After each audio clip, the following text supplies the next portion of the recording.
So I think this is episode 5 of Arizona, the Prudhoe Bay. And believe it or not, I'm in Wasilla, Alaska, which is kind of like far southern Alaska, just, like a hair north of Anchorage.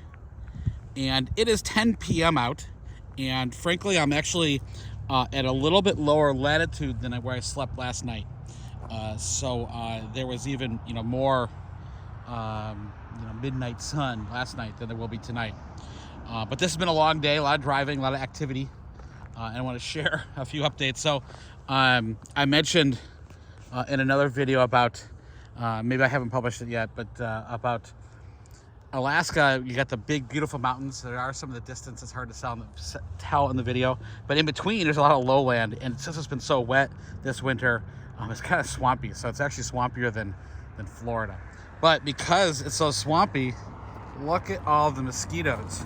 So there's like a joke here that minimans kill millions of bugs every trip. And look at there's tens of thousands of bugs here. The last time I checked the oil, which was a couple days ago now. Yesterday, sorry. Everything feels like a couple days now. There are literally like bees that were chopped in half, and like half of their bodies are in there. It's hilarious. But I want to give you an update of that. So right now, Wasilla, Alaska is kind of like, it is like suburbia USA. Right now I'm kind of behind. I'm trying to get off the highway so there's less noise. There's a Target there. There's a Walmart. All the fast food stores are here. It feels like any suburban town in America. And it is a suburb of Anchorage, which is the biggest city in Alaska. And Anchorage is also known that airport is only 6 hours from Tokyo. And I don't think it's the busiest airport in the world anymore, but at one point in time it was, because all those long Asia trips would stop and refuel or whatever in Anchorage. It was a big deal at the time because of the curvature of the earth. It made a perfect spot for a stop over to Asia from either Europe or the United States. Van's holding together. I've got to fix the grill.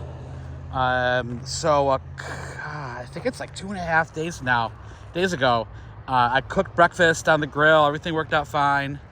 And I packed it all up and hit the road again.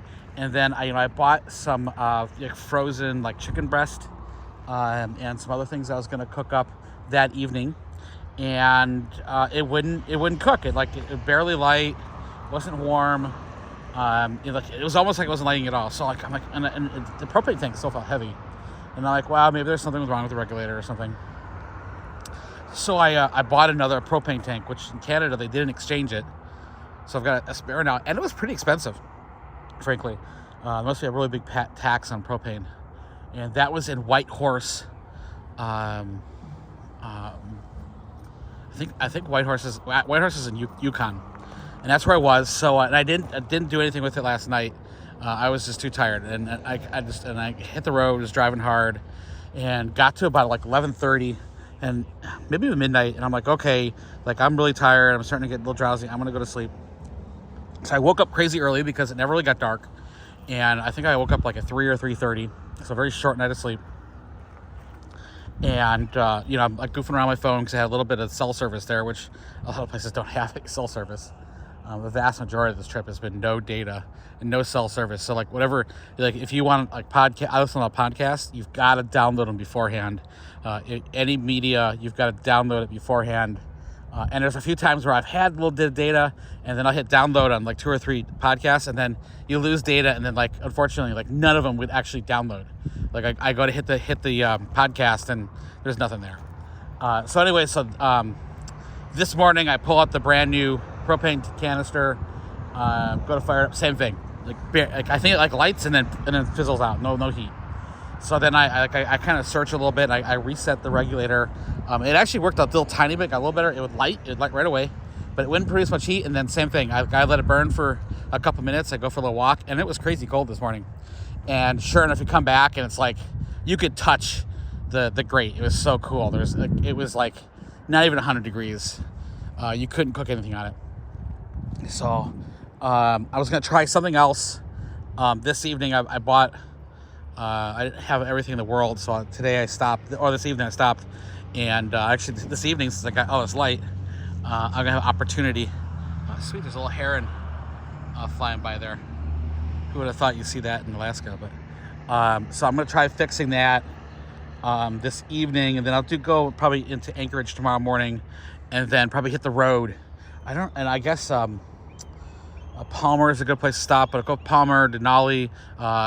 Since I've got a couple spare days, I might take an extra day in Denali, do some mountain biking, have some fun there, and then start making my way up to Dead Horse. Actually, so I did a lot of driving today. I made it basically from, last night I got back to, I don't forget where it was in Yukon, after kind of a day adventure, and did a lot of driving, but then I just kind of hit the road hard throughout the day, and I stopped by the Matanuska, I believe that's how it's pronounced, Matanuska Glacier, which is, maybe like an hour and a half north of Wasilla here and Anchorage, and it's a glacier, that's actually 27 miles long, and it goes up from the top at 14,000 feet to about 1,500 feet. And like literally we're standing on 3,000 feet of ice. It was really the highlight of today. So I spent like 3-4 hours there at least, hiking around. It was a guided tour with a tour guide. The tour guide was pretty cool. He was actually from like Starved Rock area in Illinois. So we had that kind of in common. And then he went to University of Iowa as a Hawkeye. And after he got out of school, got his bachelor's in, it was like environmental science or something.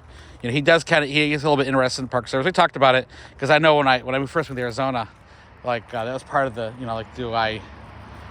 at the time it was middle of the lockdown, so business was slow. So even though I moved my business here, or moved the business to Arizona, it was really slow. And I thought about, what if I do something else too? So I did look into like being a forest ranger and things like that, work for Park Service. And, fortunately, they require like a master's degree and they don't pay anything. Their starting salary is really, really low, and they require all this extra education that it doesn't seem to be part of the job. But so we could talk about that. Really good kid. And he is kind of living the life right now. He's been here for a year. They do tours out on the glacier, even in the wintertime. And he was mentioning in Anchorage, it still can get pretty cold, like 0 degrees Fahrenheit here, which, would be like minus 20 Celsius. And even though the water is right there and it's much more temperate, I guess I bet you Juneau gets more of the warm ocean water. Warm is subjective, but definitely warmer than inland air. And then you see the mountains with the snow; those will block off the warm, moist air, and then deposit a lot of snow there. This area here actually doesn't get that much rain. And same thing with, he mentioned that glacier area really hadn't had a heavy amount of rain in like 3 months. So not unlike the Valley of the Sun in Arizona. But had a great time hiking around. On our boots, they call them micro spikes, and they were awesome. I mean, you could go up like a 45-degree angle. Like if it was like just like regular rock, like these are angles that were too steep to hike up. And same thing going down, you couldn't do it. But because of the spikes, they just dig right in the ice. It was awesome. A real blast, opportunity. So the ice floe there that we were standing on was about 600 years old. It basically started at the top. All the snow melt stuff would melt because of the sun. And this was actually, the actual glacier ice, which was 600 years old. So we would drink that because it's, it's frozen for 600 years, and then it melts and it's, 32.1 degrees. There's nothing growing in it, so you don't have to filter it or anything. And, kind of high in calcium and real high pH, so it's a base, which is very interesting. And it was really neat because we would break off chunks of ice, and the ice optically was perfectly clear. It was so cool. Really worth the time and the effort to do it. If you're not that physically capable, the hiking around is rather hard and challenging. But if you're up to some hiking, it was a blast. So far, the trip has been pretty amazing. I don't know. I always saw a bunch of, I think, bald eagles today. Really nothing all that special animal-wise. But, I saw a whole bunch of bears. I might even see the bear this morning.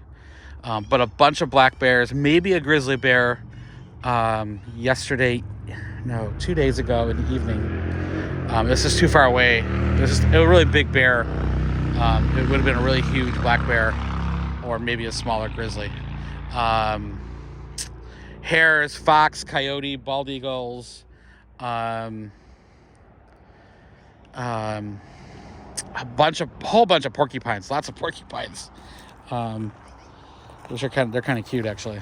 But I haven't seen any elk, caribou, or moose yet. Not sure about a grizzly bear. I didn't see any mountain goats. I was hoping to see one of those last night and today, but I didn't see any, unfortunately. Actually, last night at about 11, it was about half an hour before I stopped. There was this great, sheer rock face. It was supposed to have lots of mountain goats, and unfortunately, they weren't there.